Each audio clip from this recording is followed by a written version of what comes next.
If you've bought Bitcoin after watching my videos like this, or you've bought some ETH, Cardano, AXS token even, well, it's time to give yourself a pat on the back because you, my friend, deserve it. But more importantly, remember to stay humble and nice towards people that didn't believe in you because everyone can have their own opinion. Welcome back, my friends. My name is Gerald, and today I'm going to do a straightforward and detailed video on 5 key points on why I think Bitcoin is going to reach like 100,000, and we're kind of early in the cycle. So if you're new to crypto, I think you're really going to appreciate this, and if you're experienced, you know a lot about crypto, well, I hope you can share your thoughts on my insights in the comment section below. I think everyone's going to enjoy your thoughts. So important thing to note is that while I try to be as accurate as I can, I compile all this data relatively quickly. So do take my numbers with a pinch of salt and do your own research. So I remain very, very bullish on Bitcoin, and I believe that it has the ability to easily rise over $100,000, possibly by the end of this year, else by the first half of next year. But before we begin, you know the drill. It's time for... This video is sponsored by Crypto.com. Crypto.com's goal is to accelerate the world's transition to cryptocurrency. They have an easy-to-use mobile app as well as a separate professional exchange. Spend and earn up to 8% with your Crypto.com Visa card. Additionally, you can make your cryptos work for you with flexible or locked staking and earn up to 10% a year.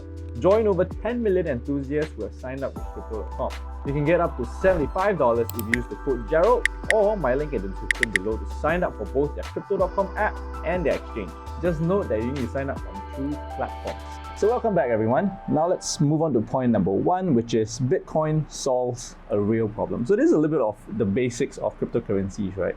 Bitcoin provides basically economic empowerment to a lot of people through the ability to do trustless transactions. So in the past, we used to have to go through financial institutions to get our money across from person to person, be it banks or Western Union to remit money. But now with Bitcoin, we can take the middleman out. But people like me, we take the financial institutions like our local banks for granted. But did you know there is 4.3 billion people, and that's a B by the way, who are hostage to like an authoritarian regime, and having an alternative means of transacting or sending money is a form of economic empowerment, which is Bitcoin. Additionally, it also solves another real problem, which is the cost and speed of remittance. While it is not exactly cost efficient for countries like Singapore, because PayNow or PayNow, bank transfers within Singapore is instantaneous and free of charge for small sums of money.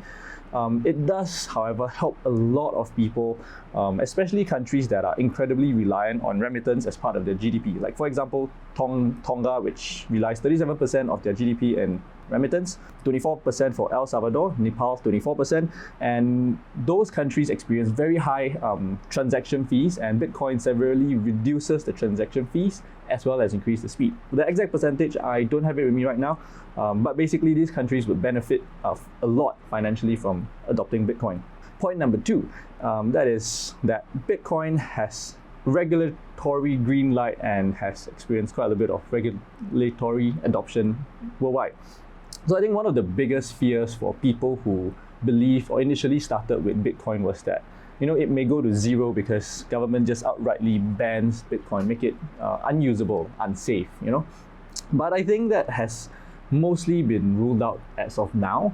Things may change, but as of now, it's kind of ruled out when, I think one big part is when Jerome Powell, the federal chairman of the US, said that we will not ban Bitcoins and we instead look to regulate the industry, especially stablecoins. Another very big advancement was also when the country El Salvador, which is very reliant on GDP, remittance services, they made Bitcoin legal tender. That means that citizens there can pay their taxes in Bitcoin, and my gosh, people were unhappy, to be honest. In fact, they were given free Bitcoin if they open up their own Bitcoin wallet. That was how quote-unquote supportive the government is towards Bitcoin.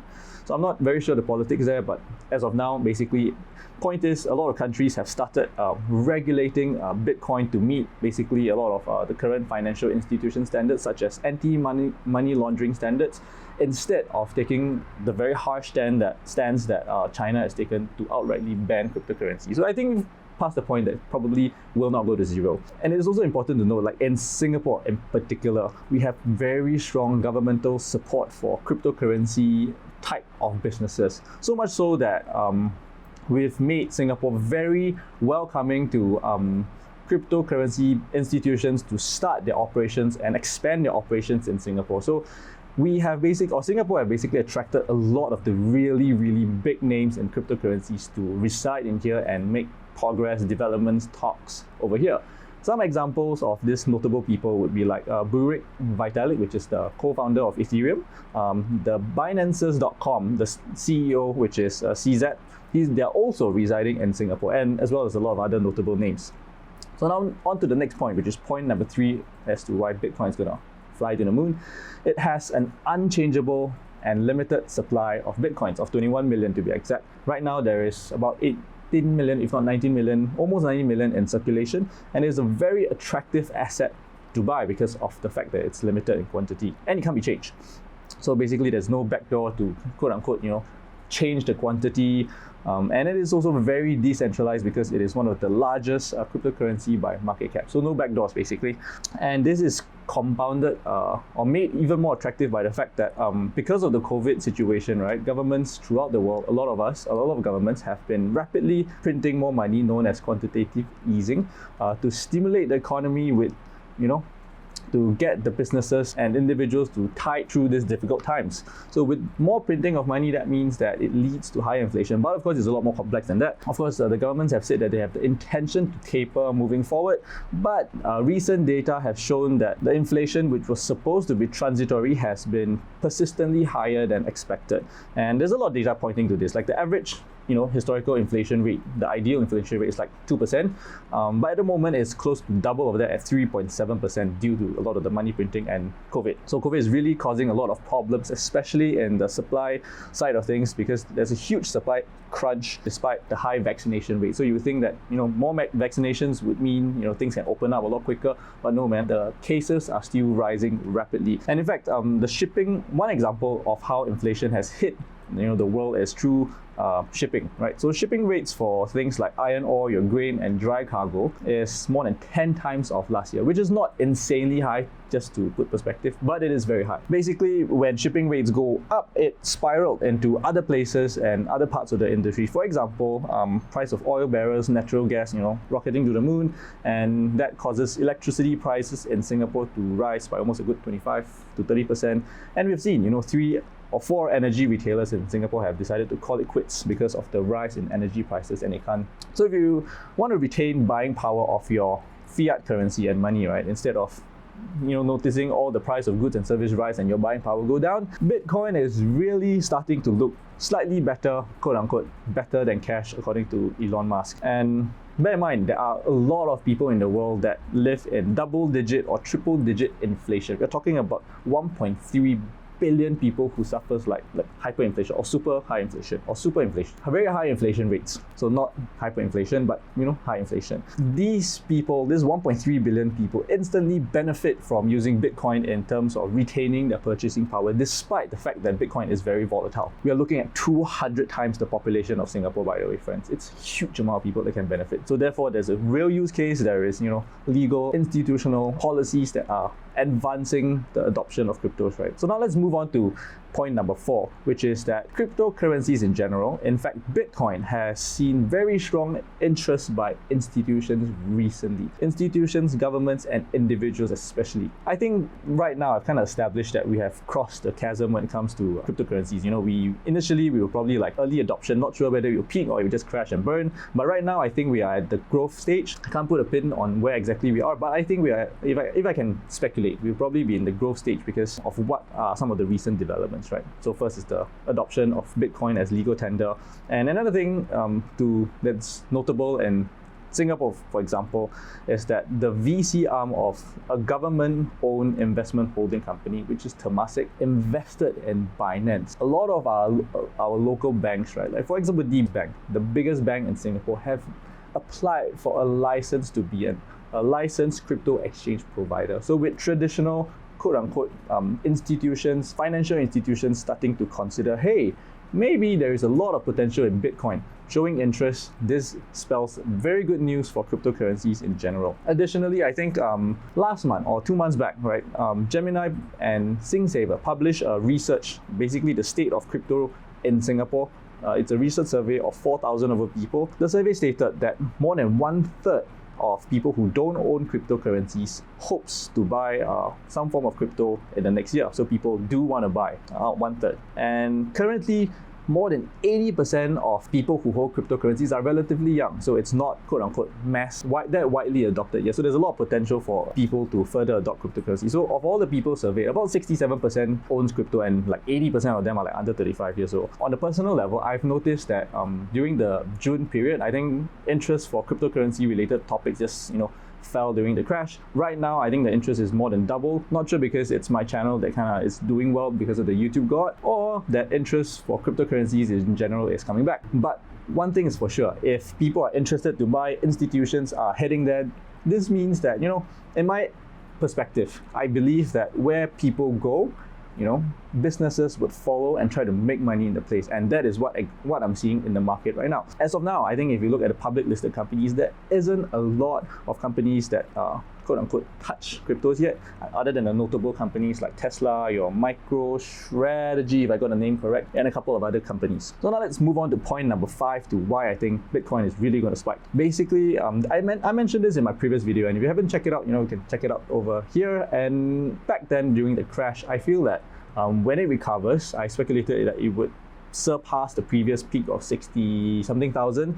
And the one key reason I felt that would bring price back up relatively quickly was because leverage was low. And right now, what we are seeing is that traders are returning with leverage. So leverage really brings up the crypto market a lot. Right now, Bitcoin is at 66,000, which is higher than the previous high. It's an all-time high right now.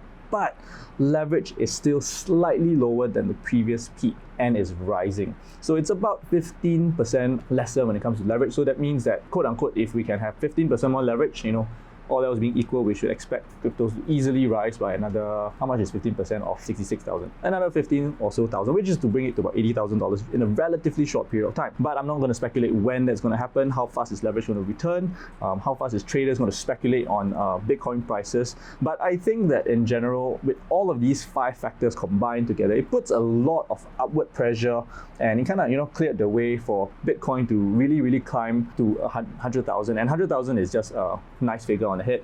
That's why I think a lot of people try to, bet and gamble that Bitcoin will reach that figure. But I think to put things in perspective, I feel that Bitcoin right now at 60,000 is really just the beginning of the bull run. So if you're convinced, then at this point you'll be wondering, how do I get started?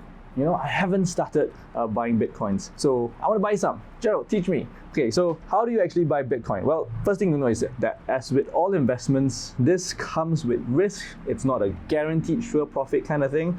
There's risk such as the crypto pricing not moving up as expected because of whatever circumstance. Your wallet's getting hacked, and you can lose your seed phrase because you do not manage your seed phrase, your security of your cryptos. You can send it to the wrong address and just lose your money. So let's start with the lowest risk method that I know of to get started with Bitcoin, which is to get started with free. So I think the easiest way is to sign up for Coinbase. I think Coinbase has a less educational center. You just do a bunch of quizzes, and that would pay you, I think, close to $100 US. You can swap everything to Bitcoin or other coins that I mentioned in the earlier part of the video. That's one. If you are not sure how to get started, I think I can post it, the link over here. The second way that I know, it's very limited time promo. Basically, I chance across the first ever crypto giveaway for a credit card signed up deal, and that is insane. I think this is the first time ever that regular financial institutions decide to give away free cryptocurrencies in exchange for signing up their product. So in this case, it's Amex. Amex is giving